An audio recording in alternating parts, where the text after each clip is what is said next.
Hey, right, I've delayed this video for probably just over a month now. Actually, maybe a little bit longer, I'm not sure. Because at the back end of last year and the beginning of this year, I released quite a few videos about the way our abilities to travel is going to be curtailed in the near future. And it's politics are causing this. And unfortunately, some viewers can sort of see the correlation between politics and motorcycles, so they were spitting the dummies out over it.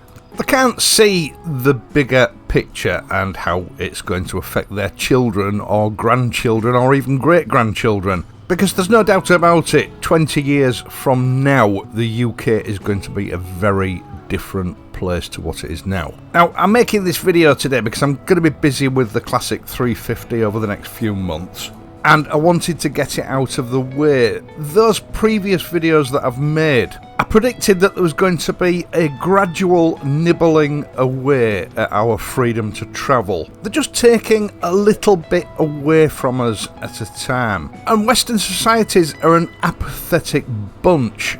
Politicians make these little alterations to our freedoms, which we don't like, but it doesn't seem too bad, so we don't kick off about it. So they get away with it, and then they do it again and again and again until eventually, before we know where we are, it's all gone.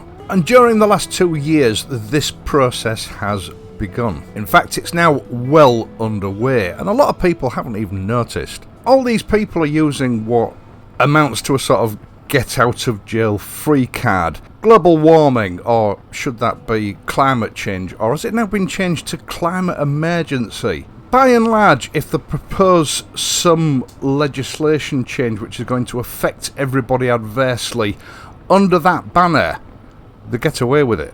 Because it's for the good of the planet and our survival hinges on it, and if you put it in that perspective, people won't kick back against it. The silent majority stay silent, and the loud minority quickly beat anyone over the head with a blunt instrument that questions it. Now, in London and in a lot of other major cities in the UK now, we have zero emission zones and ULEZ zones, that's ultra low emission zones. Where zero emission zones are concerned, if you drive into that area with any internal combustion engine powered motor vehicle, you get slapped with a charge, and they're quite steep. HGVs delivering goods to shops in those areas are charged £100 a day. Now obviously those charges are passed on to the shopkeepers that are having the goods delivered, who has no option but to pass that cost on to you. And if you live in one of those zero emissions areas and you're wondering why the shelves are half empty, that's because the shopkeeper is having to be very selective about how many deliveries he has a week. And even residents of those areas are not exempt. If you own an internal combustion engine vehicle and you live in that area, you're going to be charged every day just for keeping it on your drive until you get rid of it.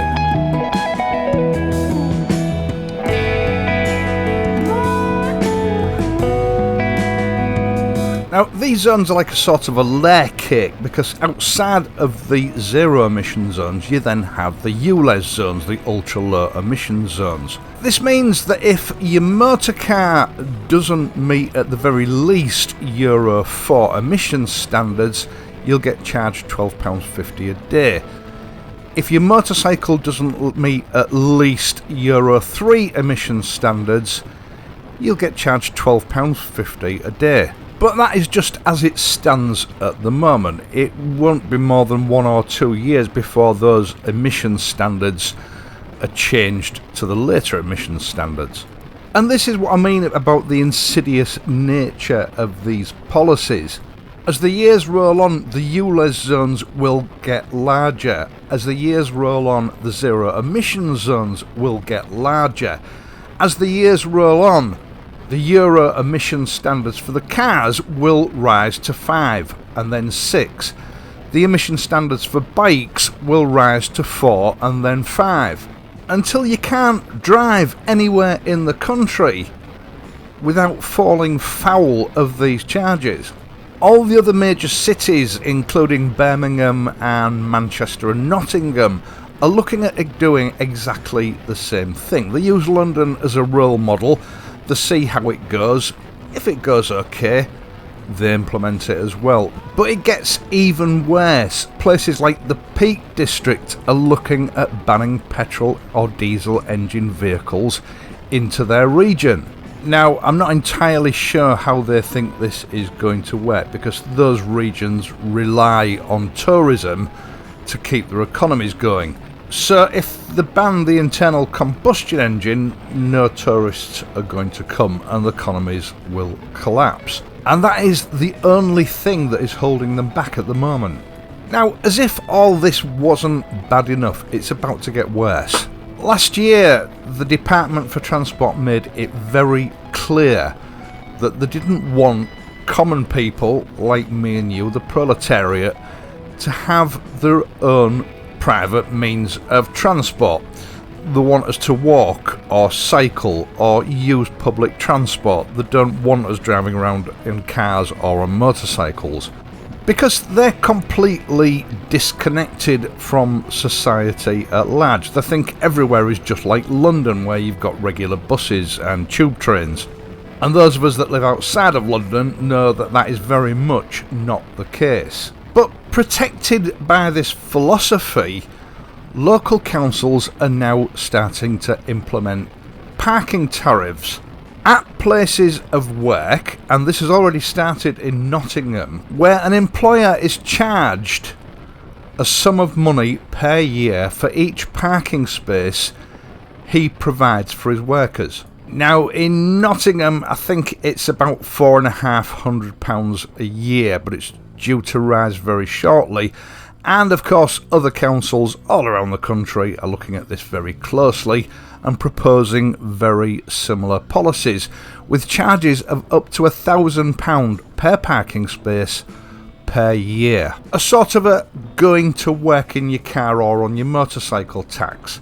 Now, I'm sure a lot of employers, if they can, will try to soak up this cost and not pass it on to the workers, but inevitably that is going to happen. And I'm not quite sure what the case is in Nottingham at the moment, but in the foreseeable future, your employer will deduct an amount of money from your wages for parking at work. Now, going on that proposed £1,000 a year, if the employers have to pass this cost on to their workers, allowing for weekends, annual leave, public holidays, things like that, your average worker is looking at being charged about £4.48 per day for parking at work, and that's on top of any ULEZ charges or zero emissions charges that he falls foul of on his way to work. So that's just over £22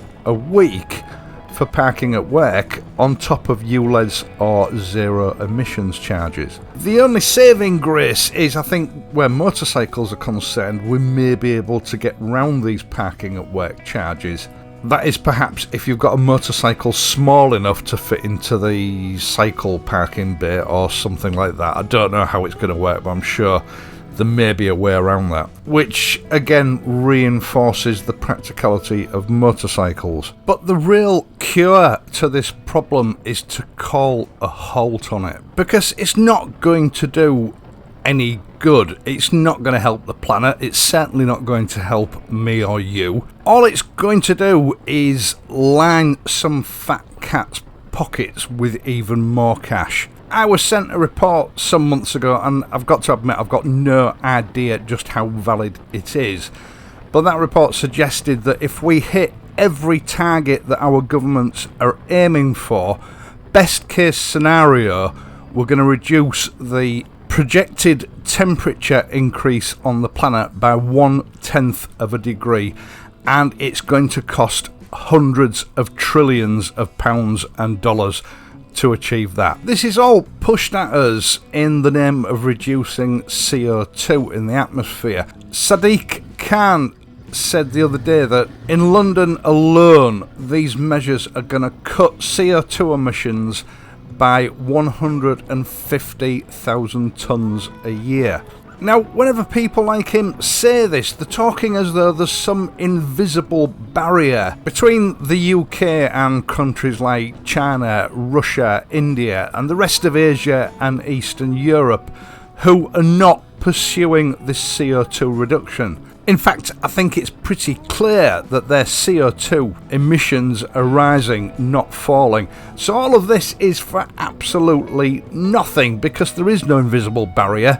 Their CO2 emissions are reaching us. It's not reducing anything here, or in America, or Australia, or New Zealand, or on the European continent. It's a money-making scheme, nothing more. Now, the only person I know of that is trying to sort of pull the reins in on this runaway train is Nigel Farage. Love him or hate him, I don't care what your opinions are of the guy, but he is the only one that is trying to halt this runaway train. And as a result, he's getting cancelled everywhere he goes by the loud minority. And the scary thing is, they are a minority. The majority of people don't subscribe to this CO2 reduction scam. Please don't take my word for anything that I've said in this video. Do your own research. It only takes a few minutes on Google to pull up a few newspaper reports and government announcements that show that these policies are getting bigger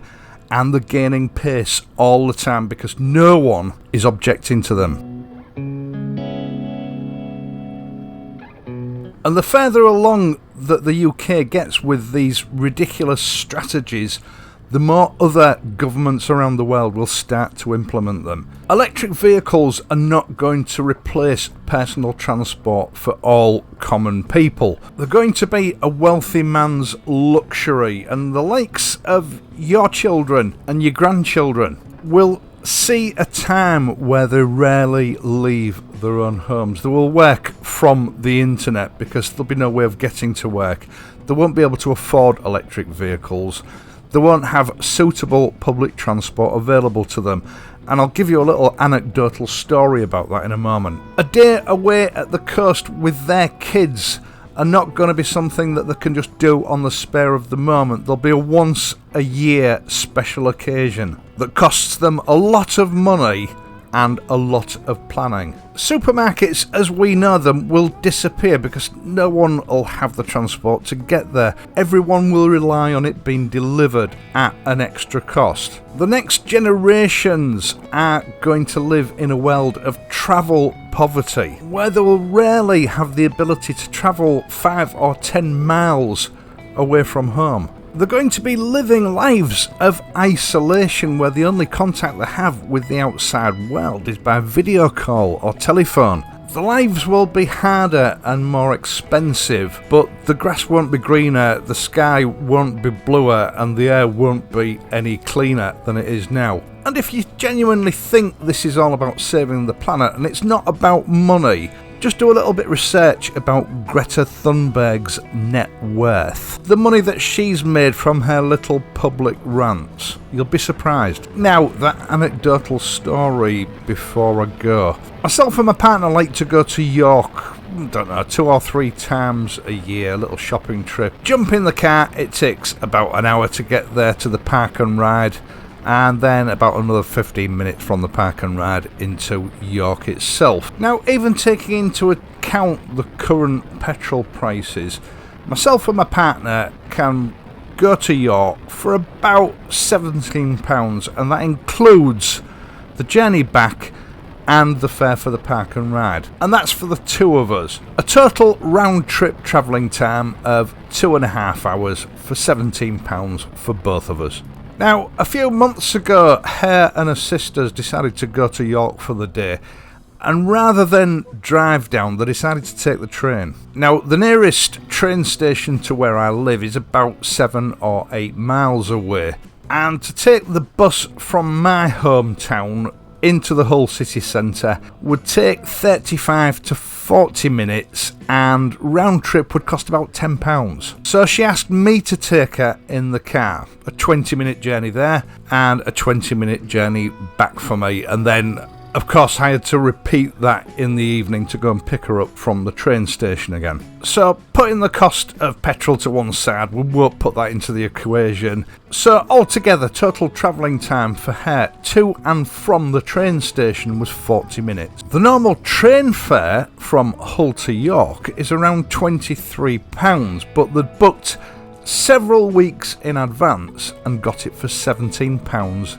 each return. And get this, the train took 2.5 hours to get from Hull to York, and then another 2.5 hours to get from York back to Hull. So that's a 2.5 hour round trip that actually took 5 hours and 40 minutes. And I'll let you do the maths on how much that one trip would have cost a family of 4 when you can do it with a family of 4 for about £17 in a car. And that, I'm afraid, is the harsh reality of what future generations have to look forward to. Now, contrary to what some people believe, I don't make these videos because I like the sound of my own voice. I don't make these videos because I'm opinionated.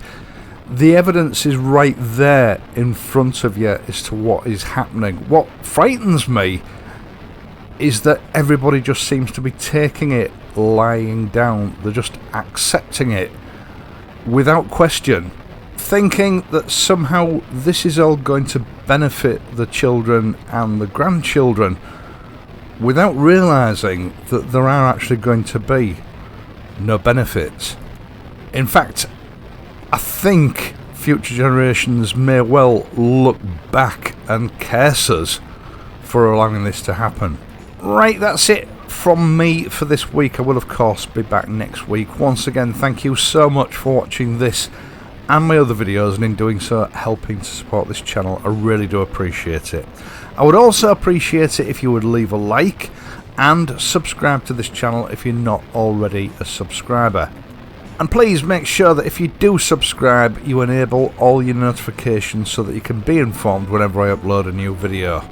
Until next week, ride carefully, and I'll see you soon.